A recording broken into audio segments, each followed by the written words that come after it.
Okay, this is E1, which is a cut cylinder, and we're asked in the question first of all to do the end elevation. So the very first thing you do is just continue the ground line from the elevation across here. That lets you know where your end elevation is going to start. I'm going to project across from the top of the elevation and from the bottom of the cut as well here. Okay, that's all the information I can get off the elevation. Now what I need to do is get some information off of the plan to get how wide the end elevation is, and also to work out what this is going to look like. Now we've got a pictorial representation here which shows you that this is going to be an ellipse here. So as we look at this, incidentally you're looking this way, so as you look at this here you're going to see the basic shape of the cylinder, right, which is essentially just a rectangle, but it's going to have an ellipse here. So how do we do that? Well, first things first, we're going to extend this centre line here, and we're going to extend this centre line here, and where the two meet, which is here, we're going to draw a bounce line. So draw a bounce line here. Okay. And to get the width, we're going to bounce from the bottom of the plan to the bounce line, from the top of the plan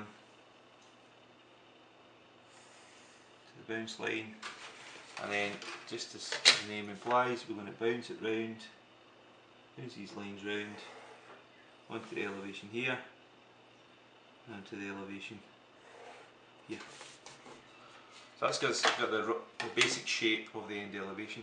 We're going to have to work out what this is here, and this is going to be essentially an ellipse here. To get this, what we need to do is divide this plan up using generators. And the idea here is to work out how the curved shape is going to look on the end elevation. We know roughly what it's going to look like, but we need to look precisely what it's going to look like. So that's what we're going to do. So there's, using your 30-60 set square, divide this up into a clock face essentially. So you've got 12, 1, 2, 3, 4, 5, 6, 7, 8, 9, 10, 11. Next thing to do is to draw these down where the numbers cut.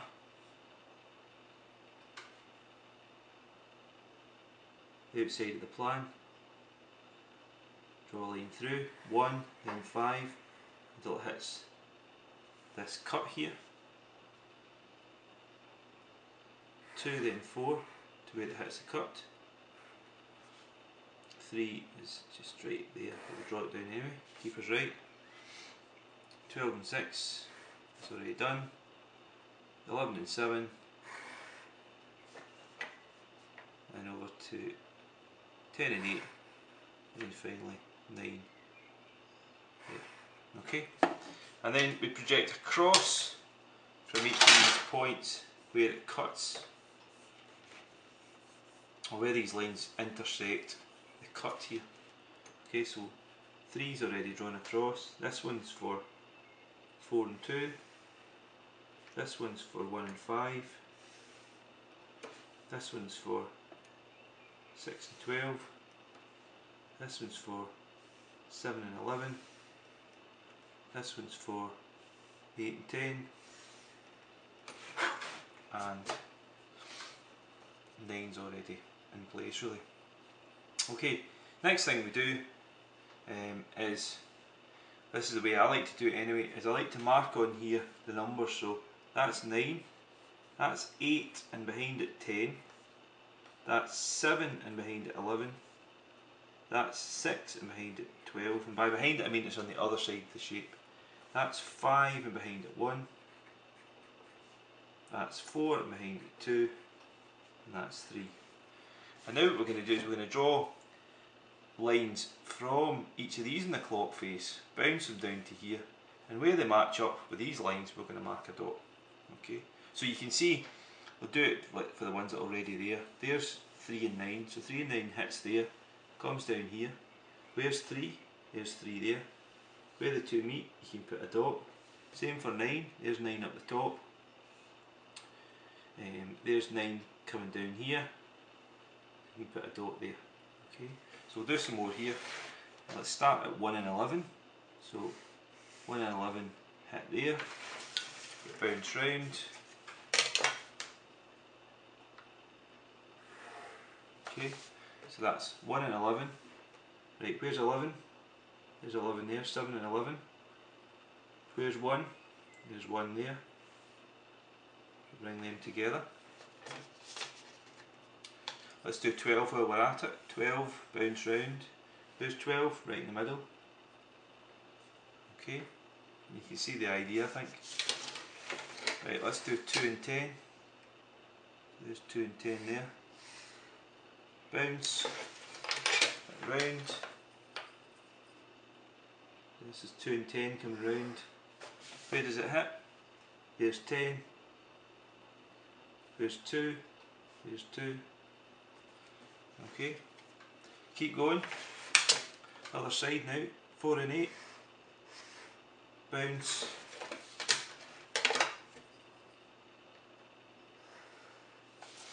Looking for 8. There's 8 there. Looking for 4. There's 4 there. Almost done. On this part, 5 and 7. I went right through the bounce line there.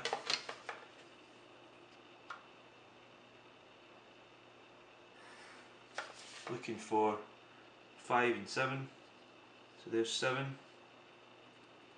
There's 5. Let's just do 6 now. There's 6. There's 6. Bounce, bounce. Where they meet, draw it in. Okay, so we've now got our points, and now all we need to do is draw a smooth curve through the points. So let's do this.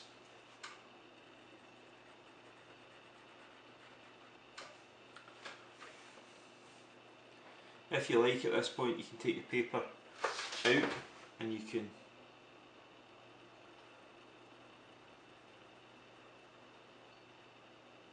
try and make the curve as smooth as you can. I'm going to do it quickly. It's going to be a bit rough, but what we're looking for here is a fair curve, not a perfect curve necessarily, but a smooth curve. Try not to do sketch, sketch, sketch. Try and do it as a continuous movement. Okay, the other thing we need to do is draw the outlines there and there, and then just along the bottom here.